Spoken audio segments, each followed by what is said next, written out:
Most real estate investors run from unpermitted work, but if you're one of those investors who doesn't mind some extra work, it could be a huge opportunity that sets you apart from other buyers in your market. Welcome to Strategy Saturday. I'm Charles Krillo, and today we're discussing what every real estate investor must understand before buying a property with unpermitted work. But before you move forward, there's a lot you need to consider, so let's get started. So as a real estate investor, you will inevitably encounter properties that have unpermitted work. This will be an immediate no for most property buyers, but some real estate investors will see this as an opportunity. And if you're that type of investor, then this episode is for you. Now, as a side note, years back, I sold a portfolio of properties and they had open permits, which took weeks to close out. It was a hassle. It was something that I documented. And to learn more about closing out those open building permits, you can check out episode SS77. That's SS77. But when you're encountering unpermitted work, there are a few steps buyers can take when approaching a property with this type of situation. Now, before we get started, let's clarify what unpermitted work actually is. So unpermitted work refers to any construction, renovation, or altercation done to a property without obtaining the necessary permit from the local building department. Now, this includes major and minor renovations, ranging from a new roof or electrical panel upgrade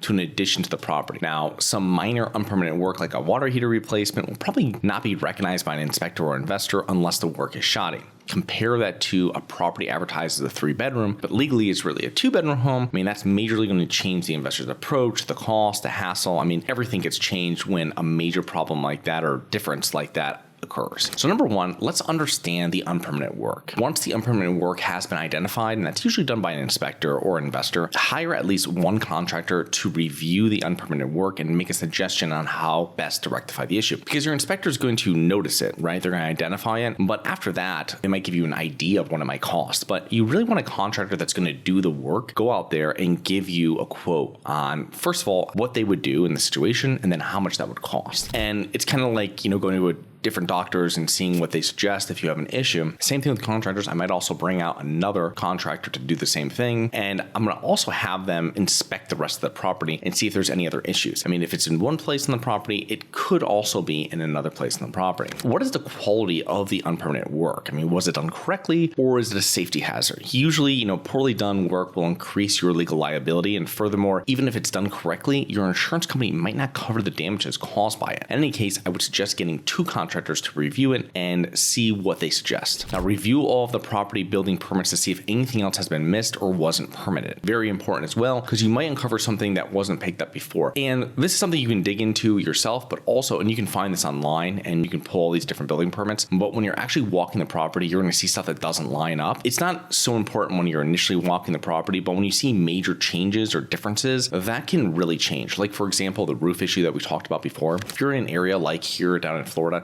roofs, the insurance goes up dramatically as the roof gets older. And it's something that the buyer or the seller has some sort of weekend roof work done that was unpermitted. And then you come along and they go, oh, it's a new roof here and there. But when you're looking, no permit was ever pulled for it. Your insurance company, they're not going to send someone out. They're not going to consider that really done that roof. They're going to look through the building permits, number one, and they're going to say there's no permit pulled for it. It wasn't legally done. And it's like it's never been done. So these are important things that you have to take into consideration when you're reviewing properties like this and kind of what your next step is, and to determine how the property's value will change. How will having unpermitted work affect your financing? The property's value will likely be lower than initially anticipated, and your lender will likely lower the amount they will lend. I mean, if you cannot rectify the issue, you might not be able to resell or refinance the property for the value you initially anticipated. Okay, and you got to also understand, if you're getting a deal on a property because there's issues, when you sell that property, you're going to be passing that discount along to the next buyer as well, because they're going to want it. It's like having a house under power lines or something like this. Whatever that discount is that you got initially got, you're going to have to pass that along to the next people. So number two is assessing the unpermitted work. After thoroughly reviewing the property, if you are still interested in moving forward, you can speak to the local building department and inquiring about the process for legalizing the work. And I would not initially mention the exact address of the property to them. I would want to see how they react and what they say. And this is also another thing too, keeping in contact with a contractor. And I'd want to make sure that contractor that chosen to rectify this problems with, they've worked with the building department in that city. Building departments can vary greatly by town, and some of them are much tougher than others. And knowing how to dealt with them, they've fixed unpermitted work situations. This is stuff that you want to know before you sign with a contractor. Number 3 is negotiate with the seller. So once you have feedback from the building department, reach out to the seller and let them know what the permitting will entail. And I would,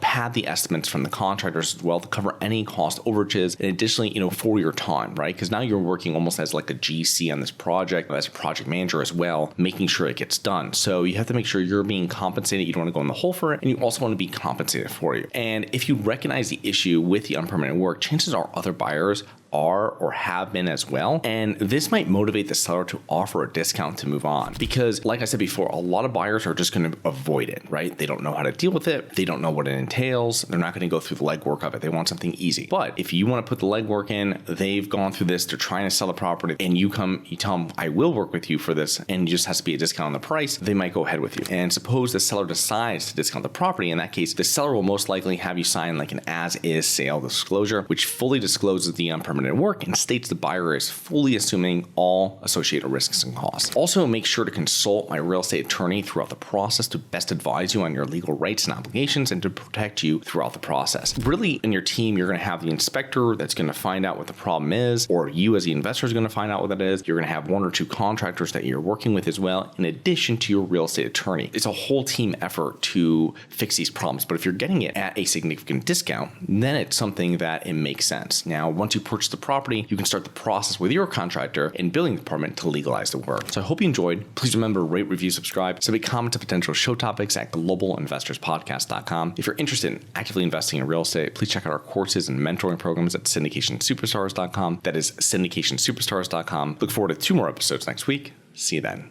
Have you always wanted to invest in real estate but didn't have the time, didn't know where to find the deals, couldn't get the funding, and didn't want tenants calling you? Since 2006, I've been buying income-producing properties in great locations that provide us with consistent passive income while we wait for appreciation in the future and take advantage of tax laws while we're waiting. And unlike your financial advisor, we invest alongside our investors in every property we purchase. Check out investwithharborside.com. If you like the idea of investing in real estate, if you like the idea of passive income, partner with us at investwithharborside.com. That's investwithharborside.com.